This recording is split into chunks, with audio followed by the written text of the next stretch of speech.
Hi students, welcome to Electronic Health Record and Billing. Every week I hope to do a short introduction video to each chapter.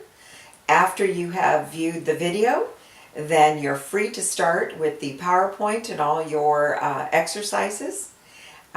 Some things will be in Canvas and some will be in McGraw-Hill, but all of that is explained either on the front page or the introduction or the welcome letter. So let's move on.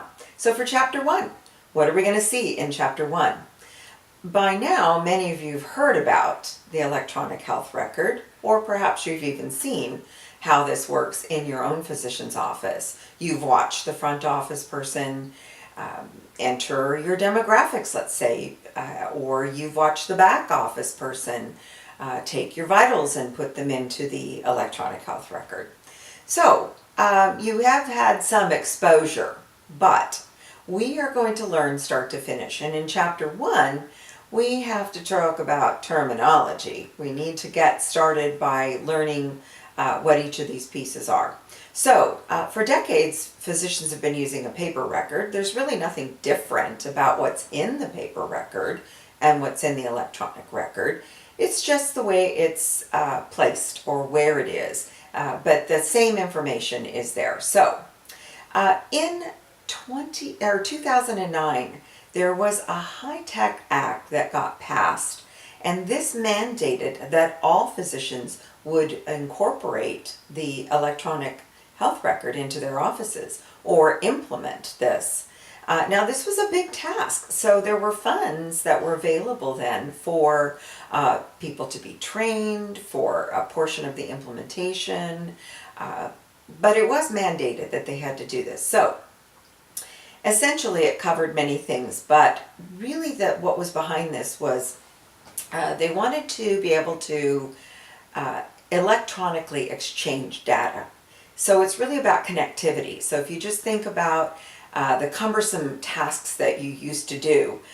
For instance, the one that comes to mind for me is whenever I was referred to a specialist, I would have to go and pick up, let's say, my lab or my x-rays. So if I picked up my x-rays, they were this big, giant, bulky mass that I had to pick up and carry over to the other office. Well, what can you do now? On the electronic record, they can send it electronically, or they could put it on a disc for you if you physically wanted to carry the disc over.